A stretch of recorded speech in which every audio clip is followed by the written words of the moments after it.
Send this video to your players and you might see them actually roleplay in your next session. This video is going to be about how to make roleplaying not weird, or maybe not feel weird for you. But before we start this video, I want you to go to the nonsense below. That's the comments, and let me know when was the first time you think you actually roleplayed.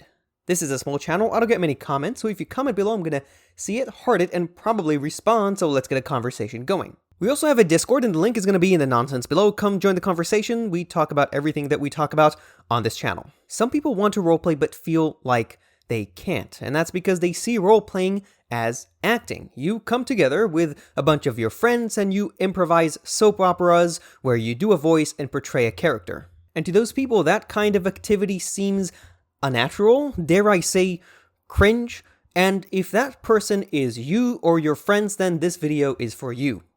Or your friends. Here are the good news. 1, you can roleplay and have fun doing it without improvising soap operas. 2, if you want to improvise soap operas, but you feel like it's cringe and you don't want to do it, you can lean into the cringe and do it anyways. We'll talk about that later. 3, if you feel like you're bad at roleplaying and you don't want to embarrass yourself, the chances are, if you've never done it, you are maybe not the best at roleplaying, but you will get better, and the great news are you will have fun the entire time while doing it. So let's get right into it. If you are new to ttrpgs, what is the general progression that people take, that you might take or be taking right now as you're learning to roleplay?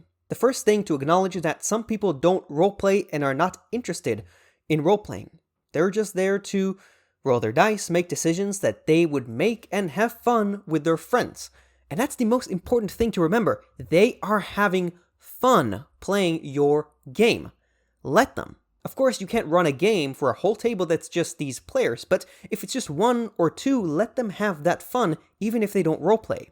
When these kinds of players or brand new players start roleplaying, they typically play an idealized version of themselves, or a clone of a fictional character that they can relate to. This is normal. Everyone has done it, including me, and the most important thing to remember, again, is that they are having fun playing your game. Yes, they're having fun playing their character in your game, but they're having fun with you as your friend. That's the reason we're here. Let them have fun and warm up to roleplaying, and when they do, eventually they will get bored playing an idealized version of themselves or playing a clone of a fictional character they relate to, and they will start wanting to play characters that are not them, making decisions that they wouldn't make. And this is capital R roleplaying. This is what roleplaying is. You don't need to do a voice. You don't need to act, pretend, or perform, and you don't need a character arc. You just need to make decisions as a person who isn't you.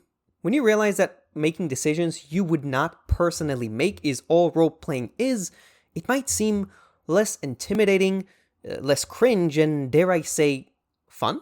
In real life, everyone faces the consequences of their actions, but when you start playing as a different character who isn't you in a fictional game, you can make whatever decisions you want to make and explore and see how the world reacts. It's fun in the same way that it's fun to portray the villain. You have permission to say and do things you might not otherwise say or do, and that's fun because you're evil. Of course, role-playing is not an excuse to ruin other people's game by actually being evil.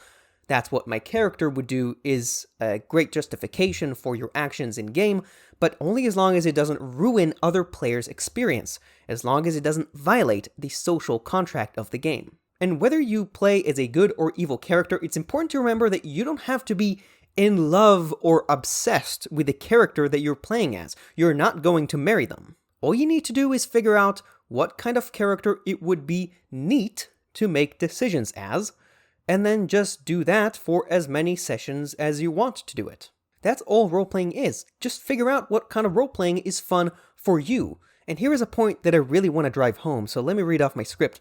People enjoy roleplaying in different ways. Some people like acting or doing a voice. Some people like improvising soap operas with their friends.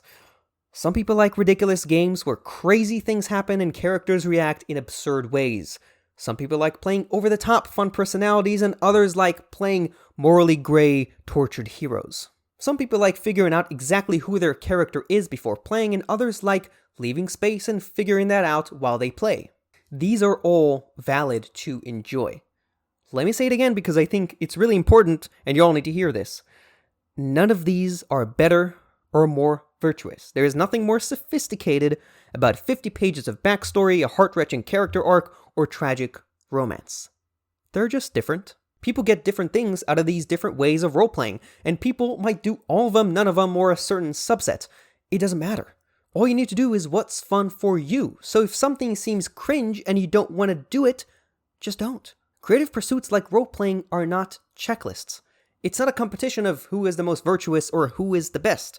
They're supposed to be fun. You can roleplay and have fun while doing it without making voices and without improvising soap operas. But what if you want to do these things but feel like you can't because, well, they're cringe? It feels so unnatural. Here is the secret about cringe. The more you do cringe, the less cringe it will feel. Cringe only means you're not used to doing it. Like how you start saying a phrase ironically and then eventually, before you know it, you start saying it unironically. You know who you are. The point is, if you want to do a voice or want to improv soap operas with your friend, just do it. And if it feels cringe, lean into the cringe. That's what I got to say about role-playing. Now get out there and do it right now. Or I guess get in there because you're probably playing indoors, unless you're not.